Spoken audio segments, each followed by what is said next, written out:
Ensemble, le paludisme et le VIH causent de nombreux décès chaque année. Il existe un chevauchement géographique considérable entre ces deux maladies. Dans les environnements où la transmission du paludisme est instable, les adultes infectés par le VIH courent le risque accru de paludisme compliqué, sévère et de décès.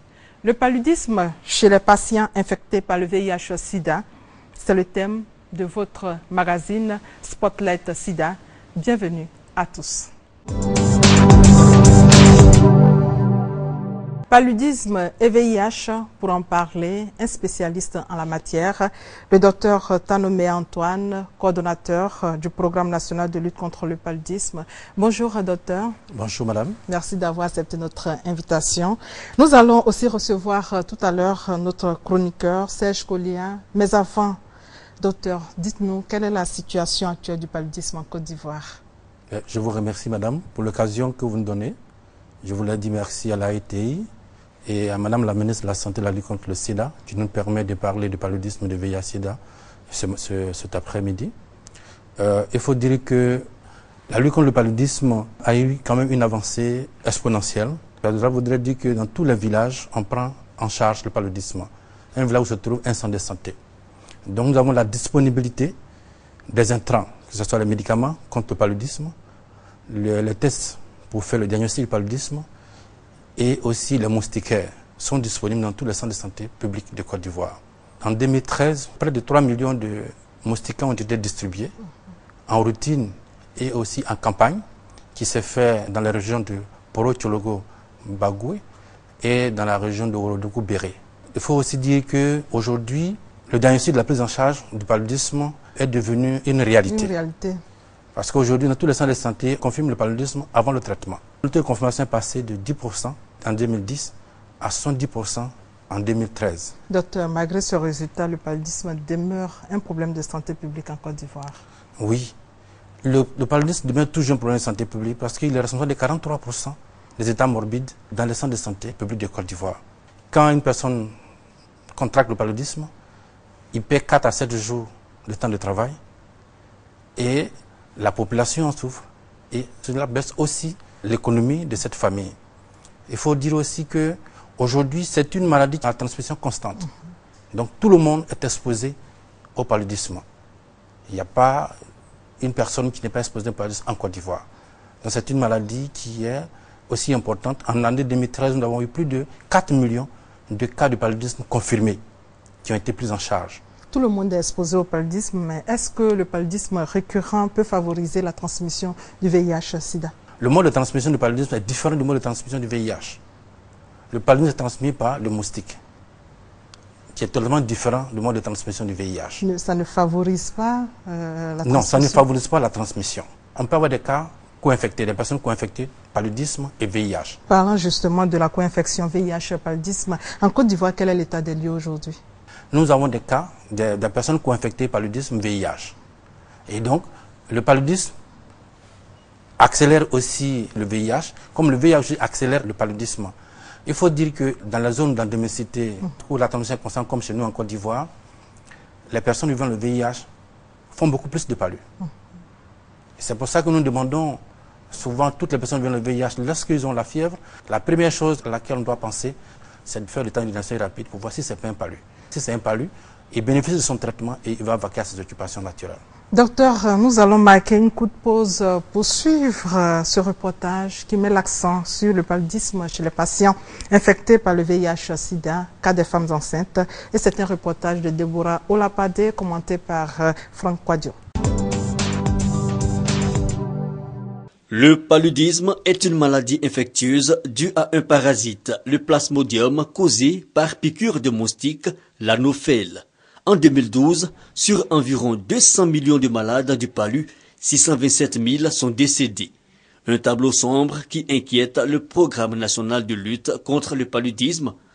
Des actions de lutte contre la maladie sont alors multipliées, notamment des campagnes de sensibilisation auprès des populations cibles et la distribution de moustiquaires imprégnés. Le paludisme ne fait pas de distinction.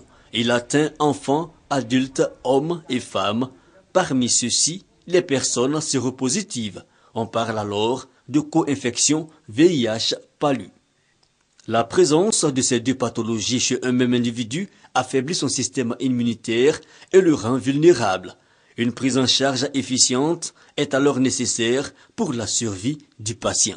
Un patient qui est atteint de VIH et qui a le paludisme, on traite le paludisme le temps qu'on ait les résultats du bilan initial avant de le mettre sous traitement antirétroviral. On peut le faire concomitamment si nous avons les résultats du bilan initial en même temps. En fait, c'est l'utilisation d'un bon traitement antipaludique associé à l'usage des moustiquaires imprégnés qui aide à réduire le taux de mortalité chez les patients sous ARV. La prise en charge est gratuite pour tous, mais plus encore pour les femmes enceintes qui, dès la 16e semaine de grossesse, sont mises sous traitement antipalu pour prévenir la maladie. 2 prises avec 1 mois d'intervalle pour les femmes bien portantes et 3 prises pour les séropositives sont nécessaires. Docteur, est-ce que vous avez quelque chose à dire sur la prise en charge de la femme enceinte porteuse du VIH-Sida? Oui, vous dire d'abord que le médecin qui est intervenu a bien spécifié pour dire dans le cas d'une co-infection, on n'est pas obligé d'attendre la prise en charge du VIH avant de traiter le paludisme. Dès que la personne vivant le VIH a le palud, il faut le traiter parce que le paludisme, il y a les médicaments qui sont là. Et c'est une maladie qui se guérit.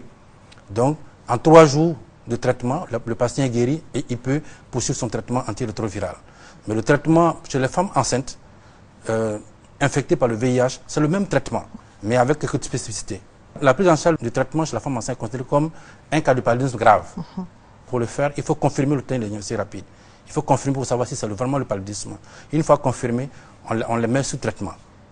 Le traitement par voie orale chez les femmes enceintes. Dans le cas d'espèce où c'est une maladie grave, on le fait par voie parentale le traitement. Docteur, vous recevez donc tout le monde chez vous, les hommes, les enfants, comment ça se passe? Le traitement contre le paludisme ne diffère pas, quel que soit le statut sérologique d'une personne. Que ce soit un enfant, que ce soit un adulte, c'est le même traitement. C'est les mêmes combinaisons thérapeutiques à base d'anthrabenazine. Mais chez les personnes qui vivent le VIH, il peut y avoir des cas particuliers parce qu'il y a des modes de traitement. Il y a des lignes de traitement pour lesquelles nous demandons toujours aux personnes qui font le palud de prendre toujours contact avec le médecin traitant, qui peut soit leur donner ce qu'il faut. Mais sinon, le médicament est donné à toutes les personnes sans distinction et sera donné gratuitement. Les populations sont-elles informées de l'existence de ces 2 pathologies, c'est-à-dire le VIH et le paludisme chez un même patient, suivant ce micro-trottoir? Le paludisme chez une personne qui a le VIH, ouais, je pense que c'est dangereux parce que le VIH, d'abord, lui-même, il est dangereux.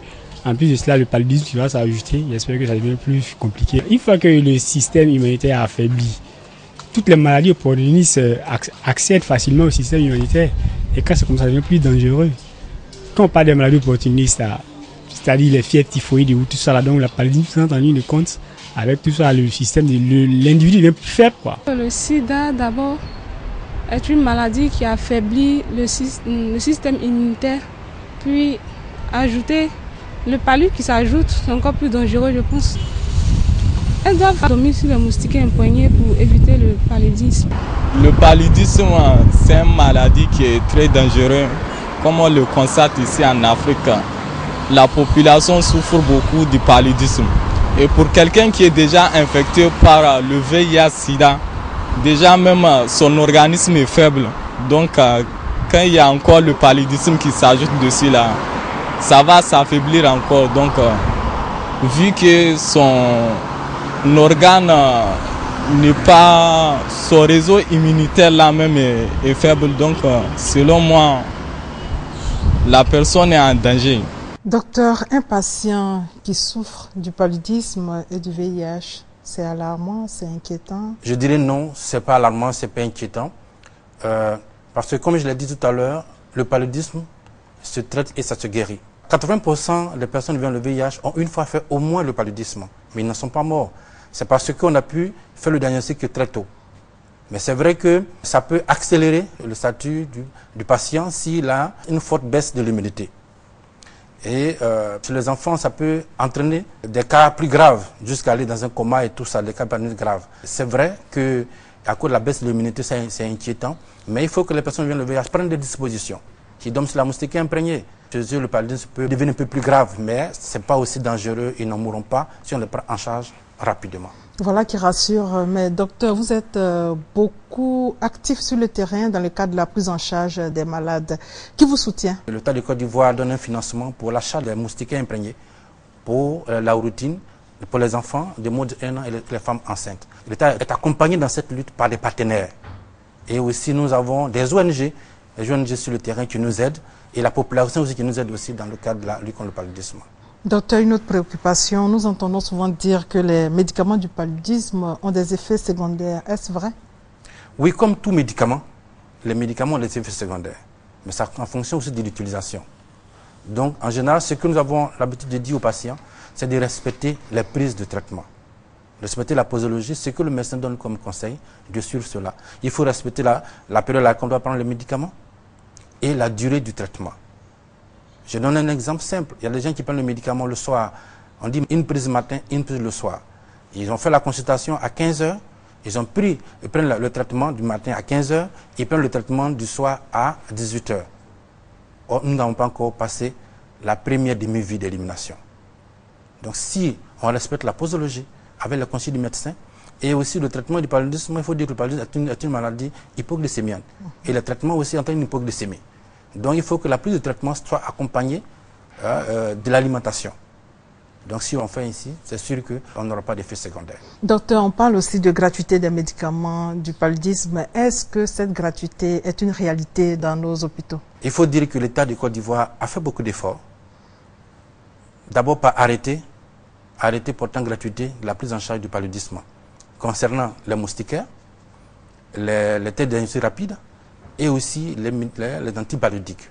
Si une personne va dans un centre de santé public, je dis bien dans un centre de santé public, et qu'on a fait son test de diagnostic rapide et que le résultat est positif, on doit lui donner le médicament gratuitement.